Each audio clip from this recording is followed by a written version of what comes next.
Hello, everybody. This is my attempt to adapt Jordan Peterson's 12 Rules for Life into advice for younger students, middle school through high school and even into college. It got a little bit long, so I broke it into a number of segments. If you want to look at the rest, just take a look at my channel and enjoy.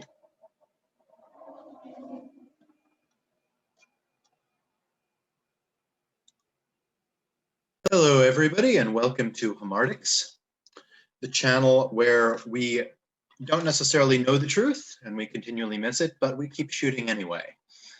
I'm Homartic. So today we're going to go over Jordan Peterson's 12 Rules for Life, an Antidote to Chaos.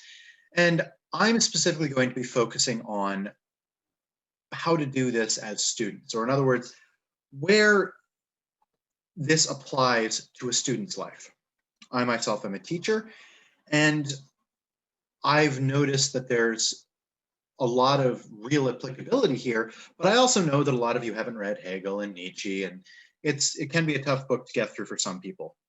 There's a lot of his stuff online. There's a lot of stuff you can watch that makes a lot of sense. But if you're trying to read this book and trying to figure out how does this apply to my life, when, I'm still in school, I'm still struggling with all this stuff, I haven't gotten out into the world yet, this was what I wanted to talk about. Okay, so let's get started. I'm going to go through the rules one by one and just talk a little bit about the, just some things I noticed as to how they apply to a student's life, how they apply to specifically that process that begins really sort of in middle school, when you hit puberty, and then goes until you're about 26 or so, maybe a little bit before that, but while you're in school, okay? Because there's a lot of stuff that's happening today that is not necessarily the best for younger people, for students, and I see a lot of students get it in the neck. And there's a lot of things that aren't told to students, or if they're told, they're not told in a way that they understand. It's sort of talking down by the man or whatever, and they don't necessarily get it. So here's a way to try to explain it in a way that maybe is more useful to you, okay? So let's begin on rule one. As you'll notice, I've got a PowerPoint up. I'm just listing the rules for an organizing principle. This is not death by PowerPoint, really, I promise. So let's start with this one. Stand up straight with your shoulders back. Okay, so there's posture advice, right? All you have to do is walk through school and have your shoulders back and stand up straight and you're good, right? Not exactly. So this advice is more about your approach to life. And I've had a lot of students who have figured this out over time, all right? So I remember students who had presentations or whatever, they've got to get up in front of the class, they got to talk, and you see their shoulders hunch, and you see them look down. I've had students who've literally hid behind other people because they just couldn't stand all those eyes on them. So they could talk, but not while they saw other people looking at them. But this is more about an approach to life and an approach to dealing with other people and with the way life comes at you.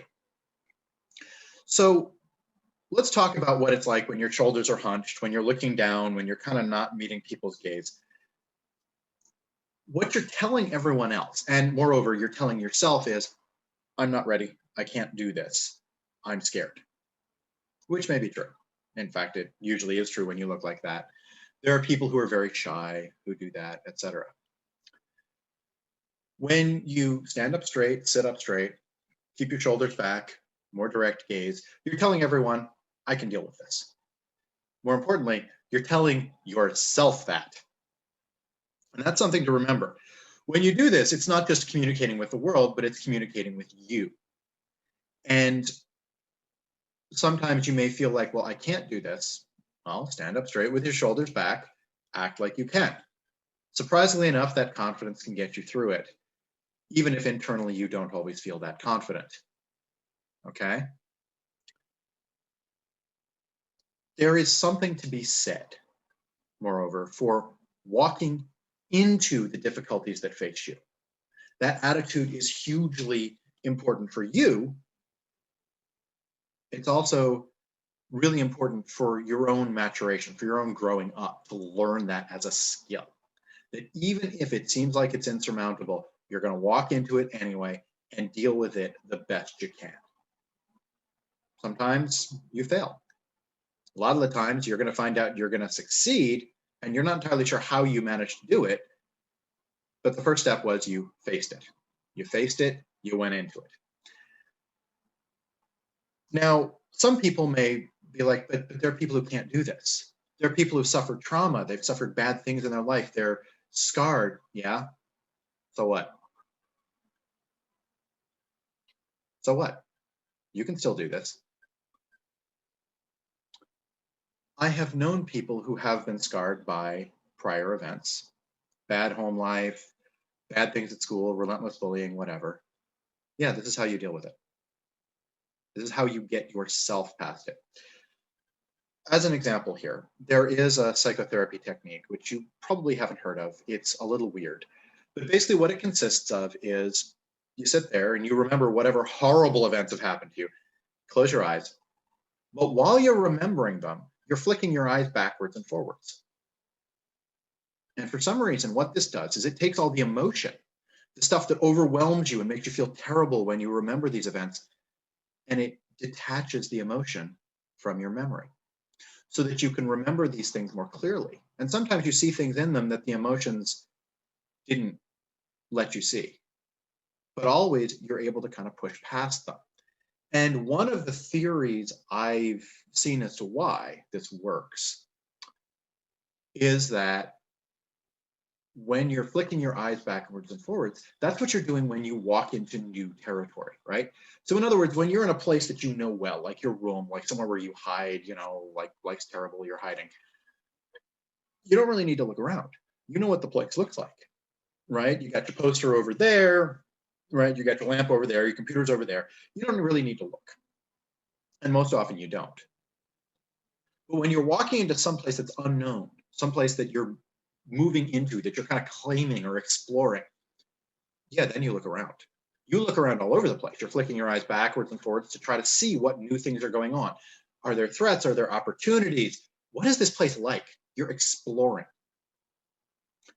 One of the things that characterizes a person who is able to go forward and explore is that they essentially aren't letting things drag them back. They're moving forward in their life. And so the suggestion was, and I'm not entirely sure if I agree with this, but it was interesting, that when you sort of put yourself in the position of a person who's moving forwards and exploring into new territory, you're telling yourself that these emotions, these horrible things that happen to you, they're things that happened in the past. You're moving forward past them.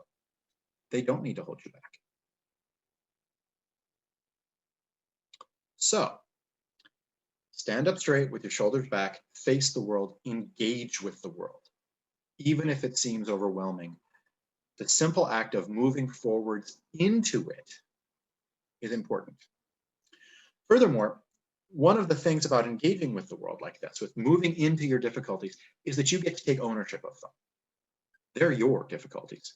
You're the one facing them. You're not calling in everyone else to do it. You're not hiding. You're taking ownership. And as you grow, as you mature through school, through college, this is something that you have to learn how to do. This is one of the most critical skills you can learn. How to take ownership, how to take responsibility. So, for example,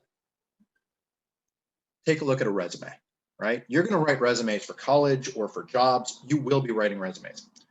Look at the resume and look at the difference between these two things. One, here is the job I did. Ba, ba, ba. I was employed between this date and this date. Ba, ba, ba. Whoop-de-doo. Now try this approach to writing a resume. This was the title of my job. These were my responsibilities. I took charge of this. I took charge of this. I was responsible for this. I was responsible for this. Then when you get into an interview, now people have to ask you about those things that you took responsibility for, and you can tell them how you were responsible. That right there is magic, because what you're telling them is, I'm an adult. I can do this job. Look at what I did in this other job. I took responsibility. I took ownership. Think about this, okay? People who are hiring have a problem. They're hiring because they got a problem and someone needs to solve it. And you're trying to convince them that's you. And the way they want someone to solve that is that you're going to come in, you're going to be responsible for whatever that problem is and the fixing of it. And you show them that you were responsible in the past for the fixing of other problems, for taking on burdens to yourself that you then successfully solved. That tells people you're a mature adult. You can do this. That tells you I'm a mature adult. I can do this. That is what we call a positive feedback loop. That keeps going. All right. And yeah, sometimes you'll walk into a problem and bam, knocks you down. Okay, get up, stand up straight with your shoulders back, re-engage. You may not want to try the same approach twice because it may not have worked the first time. Okay, find a different approach, re-engage. Maybe you realize you don't have quite the expertise you need. Well, that's great. You may have friends, you can ask them. Like, what do I do about this one? I'm not sure. You may have an adult that you have a relationship with that you can ask, right? That doesn't mean you have to do it on your own, but it just means that whenever you do it, stand up straight with your shoulders back and engage the problem. This also has the benefit, by the way, if you hide from problems, they pile up. If you engage with them, you deal with this one, then that one, then this one, then that one. All of a sudden you have fewer problems, right?